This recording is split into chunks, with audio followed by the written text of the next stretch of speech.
And now for the radio program that has rated tops in popularity for a longer period of time than any other West Coast program. The mystery program that is unique among all mystery programs. And I'll tell you why.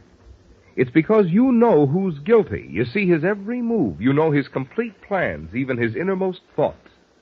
Yet the final curtain always brings a startling surprise. In the Signal Oil program, The Whistler.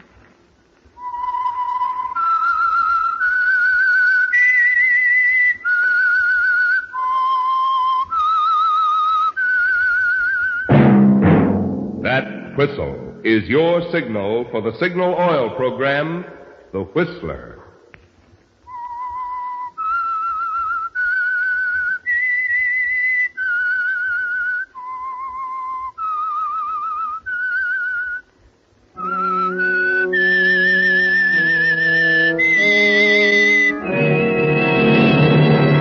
I am the Whistler, and I know many things, for I walk by night. I know many strange tales hidden in the hearts of men and women who have stepped into the shadows. Yes, I know the nameless terrors of which they dare not speak. Yes, friends, it's The Whistler for the tops in entertainment. And for the tops in gasoline quality, it's Signal. It takes extra quality, you know, to give you extra mileage. And Signal is the famous Go Farther gasoline. So look for the Signal circle sign in yellow and black that identifies friendly independent signal stations from Canada to Mexico. And now the Whistler's strange story. A question of murder.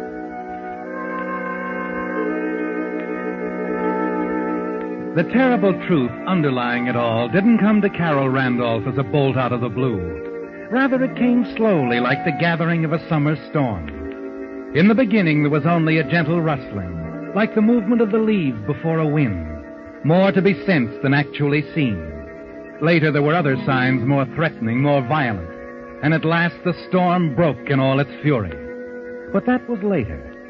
It began that first day after the honeymoon when they came back to the old house that held so many memories for Ted. Carol paused, smiling at the threshold, wondering if he would observe the sentimental custom of carrying her across. And he did. Oh, darling. But when he'd set her down again, somehow she realized that it had been a mistake. Ted, I'm sorry. I didn't mean to bring up memories. No. Forget it, Carol. Well, we can't entirely, Ted. But she'll never stand in our way, darling. I promise. I said forget it. I mean, she's dead and gone.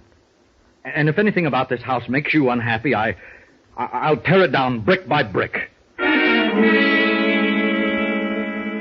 Yes, in the beginning it was only something to be sensed, and Carol did try to forget it. But there was no denying that the house seemed to change Ted somehow, the house and the people in it. Even old Mrs. Carter, who had been with Ted's family for so many years, seemed to have a strange reserve about her, a veiled something behind the surface of cordiality. It's a pleasure to welcome you here, Carol. I'm sure Ted will be happier now. Thank you. He's told me so much about you, Mrs. Carter. I practically raised him. Then, after his father died and he and Francis came here... Oh, I'm sorry. It's all right, Mrs. Carter. I don't mind talking about Francis, if you want to. Oh, but I don't. It would be best if... Mrs. Carter. Oh, hello, Ted. We were just getting acquainted. Hello, darling. I thought maybe you might want to look around the grounds, Carol. I'd love to. You'll excuse us, Mrs. Carter? Of course. I've got my work to do. Oh, did Gillis unpack your things? Gillis? But I told Oh, I meant to talk to you about that, Ted. Later? Yes, of course, Carol. Come along, please, Carol. Now, how about the rose garden first, huh? Fine. Ted. Yes, darling? What was that about Gillis? Oh, why, nothing, Carol. Nothing for you to worry about. Now, let's look at the ground, shall we? Oh. Yes, darling, of course.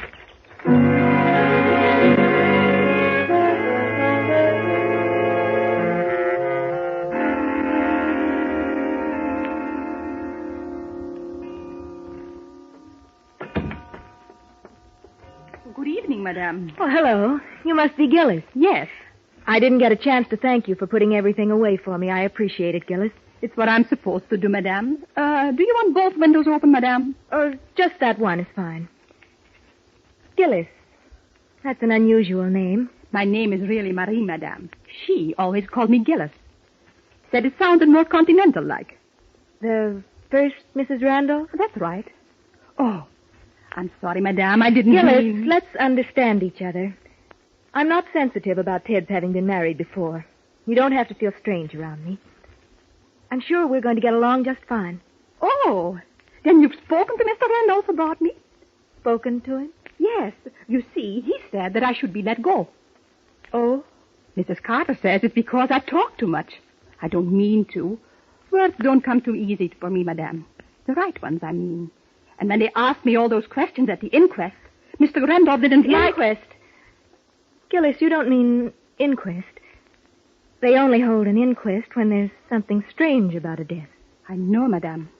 And there certainly was something strange about... Gillis, Yes, madame. you may go now. I won't need anything further. Yes, madame.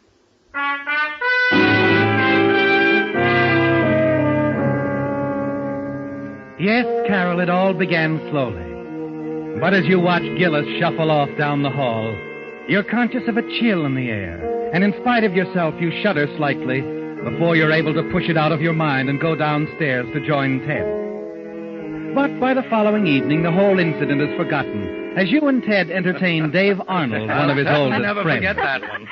Oh, you two must really have had good times together. Good and bad, eh, Ted? Oh, that's right.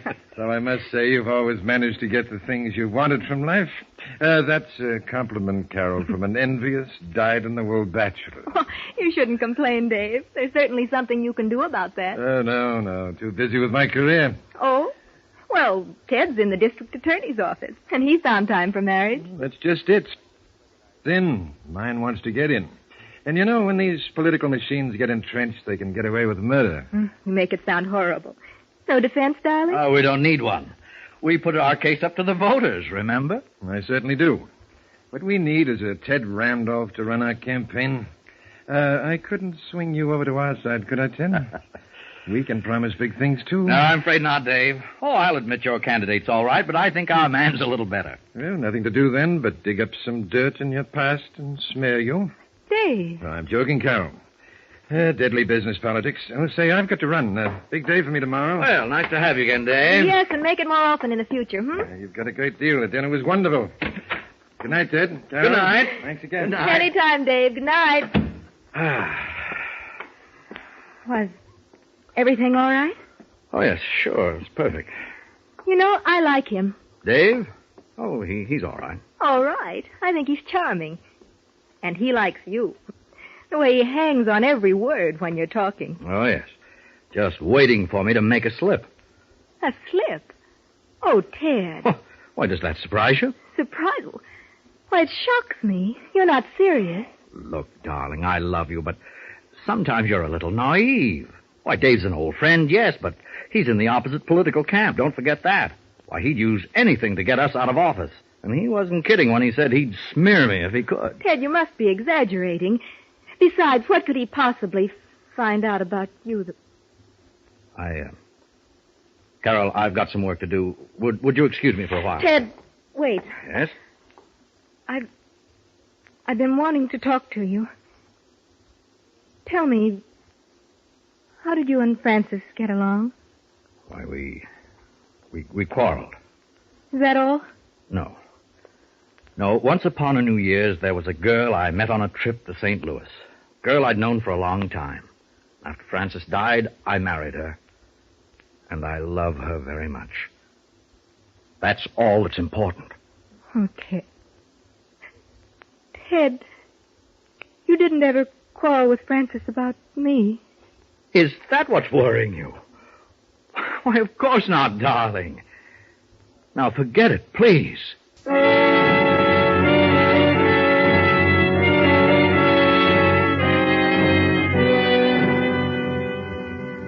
After that, you do try to forget, don't you, Carol? But it isn't that easy. When you go upstairs to your room, Gillis is there.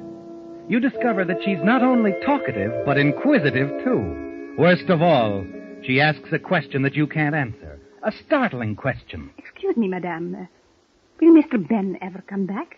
Who's Mr. Ben? Why, Mr. Randolph's brother. Madame, you've never met him?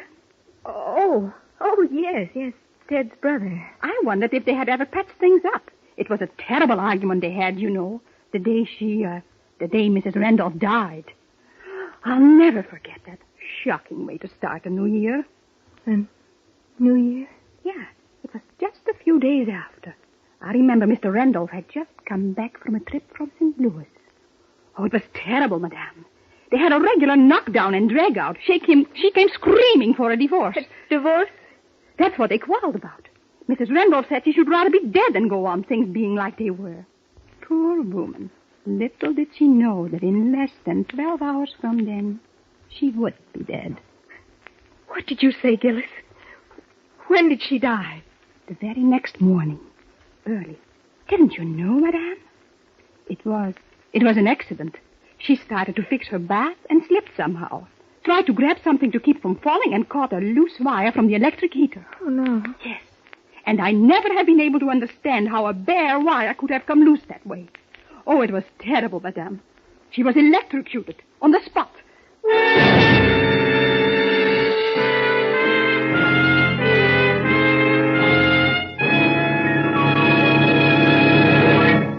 With the prologue of A Question of Murder, the Signal Oil Company brings you another strange story by The Whistler.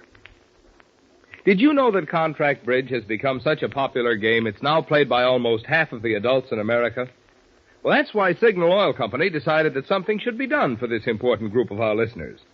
So they had a series of 6 lessons prepared by none other than that famous bridge expert, Robert Lee Johnson, of whom Ely Culbertson says, "No one is better qualified to prepare a course of bridge lessons than Robert Lee Johnson.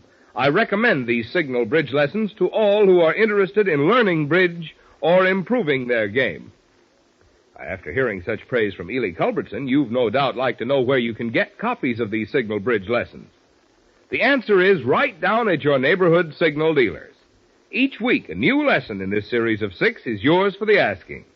So be sure to drop by your Signal dealers at least once each week, so you won't miss a single one in Signal's series of Contract Bridge in 6 easy lessons. And now back to the Whistler.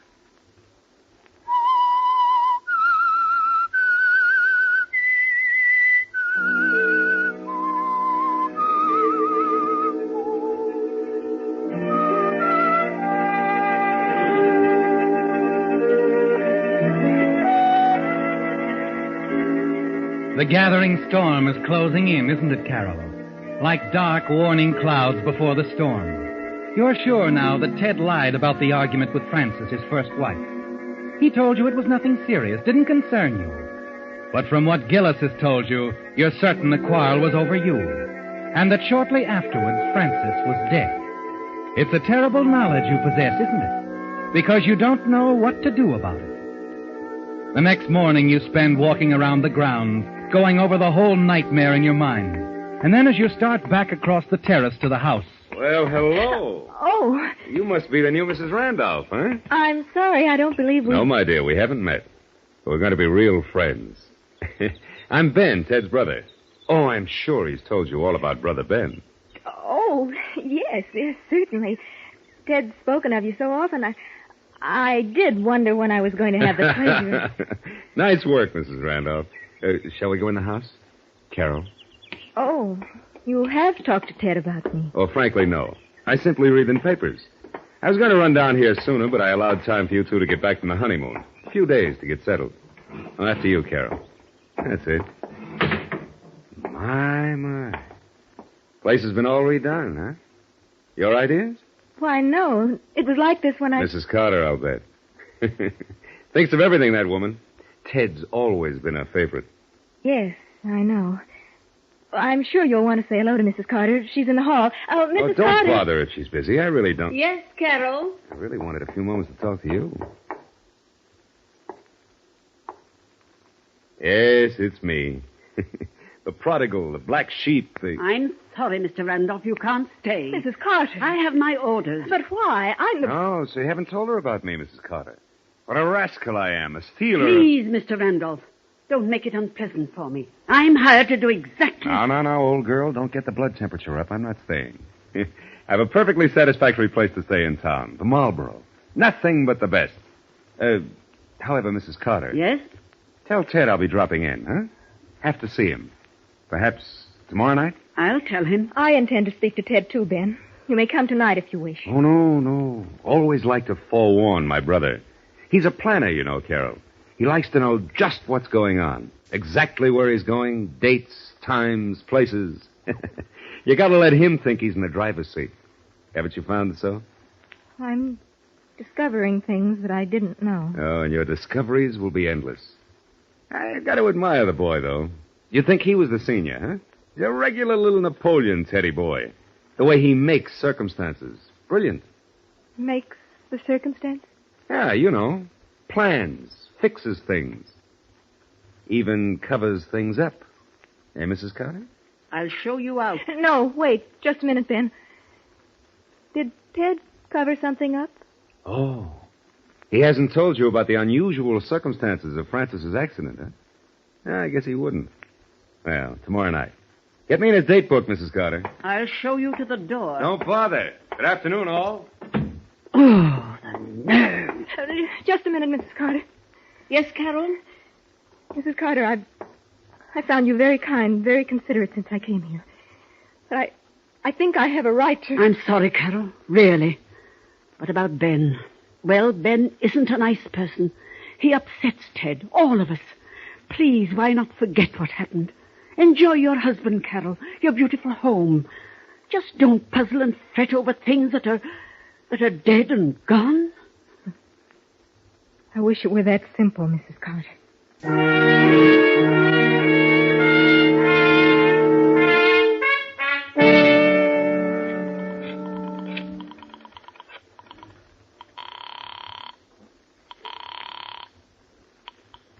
Marlborough Hotel. Mr. Ben Randolph, please. Thank you. Yes? Ben, this is Carol. Oh, yes. How sweet of you, Carol, to call me. Ben, I can't talk very long. I want to see you. Right away. Oh, I'm sorry, Carol. I have an appointment. But it's important, Ben. It's terribly important. There's something I have to know about Francis' accident. Oh. So that's it, huh? All right, Carol. I have a delightful cocktail bar here. I'll meet you in, say, half an hour. That is, if you're sure you want to come. I am sure, Ben. Thank you.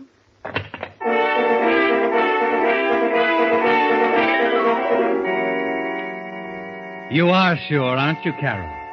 The time has passed when you can push your doubts away in a corner of your mind.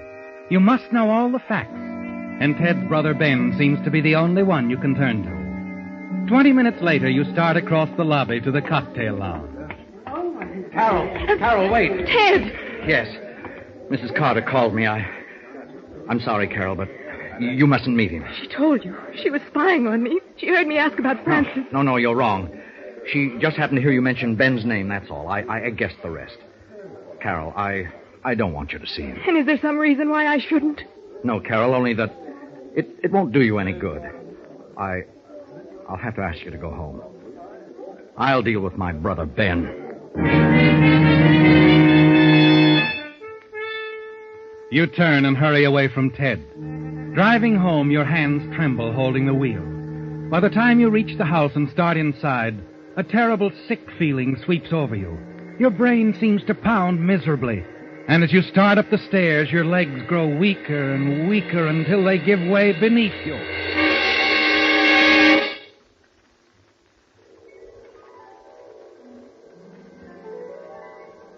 When you awake, you find yourself in bed.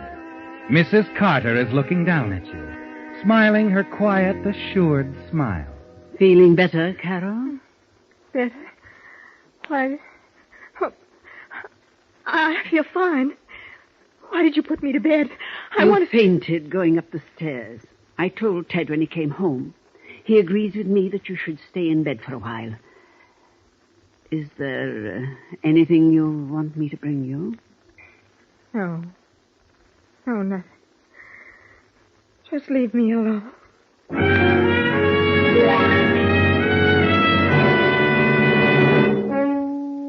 It's a breathless moment now, isn't it, Carol? The quiet before the storm. You fight against the feeling that perhaps you're to be held prisoner. But as you hear Mrs. Carter's footsteps going down the stairs, you know you have to find out. You cross to the door, find it unlocked, and then tiptoe to the head of the stairs. And then you stop, frozen in your tracks, as Ted's voice drifts up from the study. Dave Arnold, huh? Well, we expected him to do some snooping. Yeah, that's right. He was here to dinner, but I know I didn't let anything slip. Well, Chief, if anything I've done should prevent you from being reelected... Carol? No. All she knows is that Frances's death was an accident. I'm sure of it. I haven't told her anything else, and I don't intend to. And besides, Chief, she won't be leaving the house for some time. She isn't feeling very well.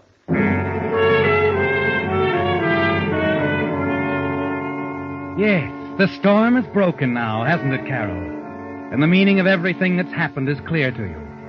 The man Ted was talking to was the district attorney.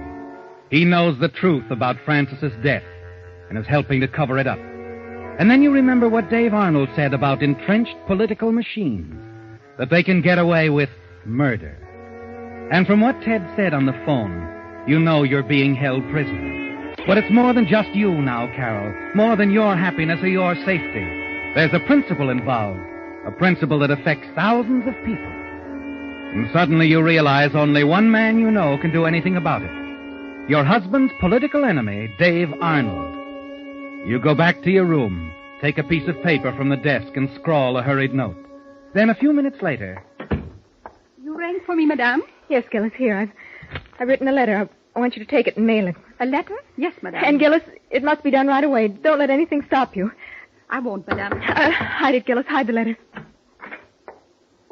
Oh, Gillis, I didn't know you were in here. She was just leaving, Mrs. Carter. Thanks for looking in, Gillis, but I don't need anything. You may go. Yes, madame. Is there anything I can do for you, Carol? No, Mrs. Carter. There's nothing anyone can do for me. Right now.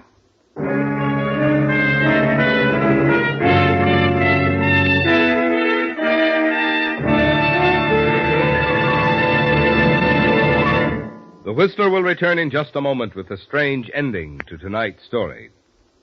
But first, a message, especially for you drivers who have new cars or expect to be getting one. Just any motor oil won't do, you know, for today's high-efficiency motors. No, sir. They need special protection against corrosion, wear, and carbon if they're to give you the long, trouble-free service you have a right to expect. That's why Signal Oil Company brought out Signal Premium Compounded Motor Oil, a new type lubricant, especially created to give modern motors this extra protection. Of course, Signal Premium has 100% pure paraffin base, but in addition, scientific new compounds have been added. As a result, tests prove that this new type Signal oil actually keeps motors 6 times cleaner and reduces cylinder wear 1/3. Get that, motors actually stay 6 times cleaner, and cylinder wear is reduced 1/3 with Signal Premium Compounded Motor Oil. So if you want to keep the performance of your car young, make your next oil change a change for the better. Switch to the new type Signal Oil. That's your guarantee of a sweeter running motor. Signal Premium Compounded Motor Oil. And now back to the Whistler.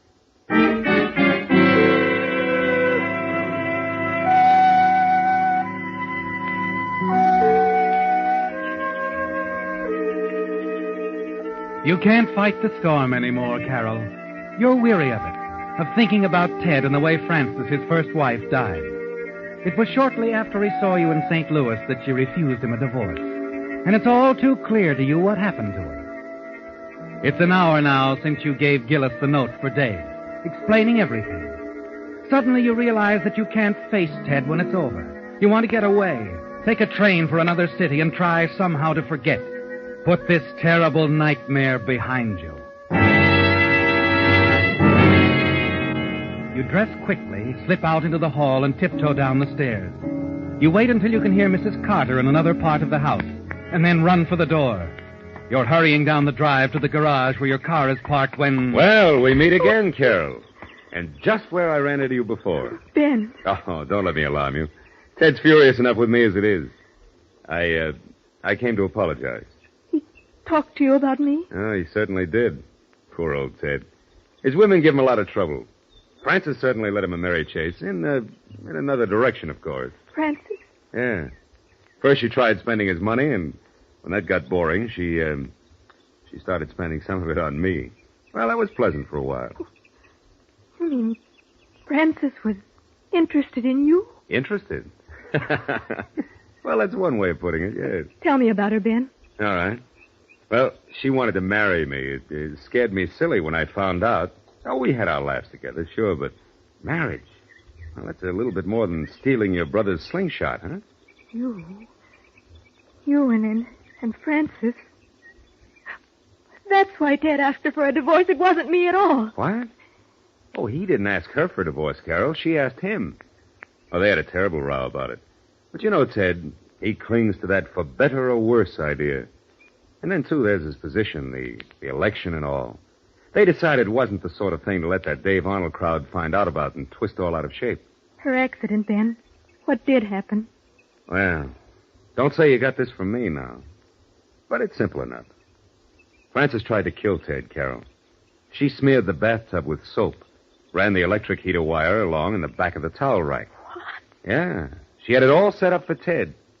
She hadn't planned on slipping, and instead of Ted grabbing it, she got it herself. Really an accident, huh?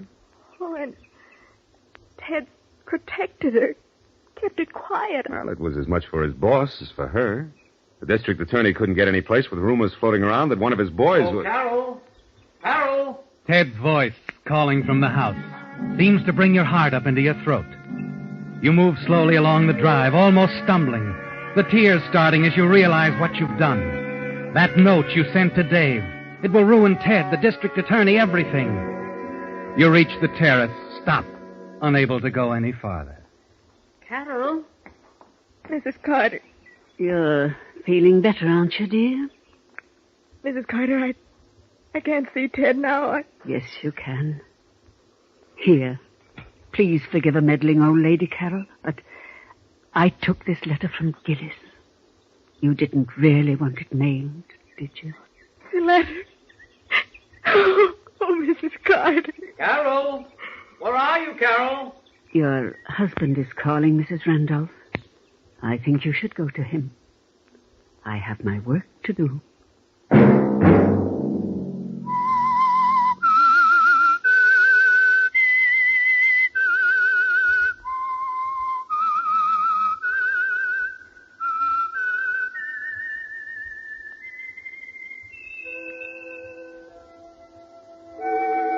Let that whistle be your signal for the Signal Oil program, The Whistler, each Wednesday night at this same time. Brought to you by the Signal Oil Company, marketers of Signal gasoline and motor oil and fine quality automotive accessories. Signal has asked me to remind you, to get the most driving pleasure, drive at sensible speeds, be courteous, and obey traffic regulations. It may save a life, possibly your own.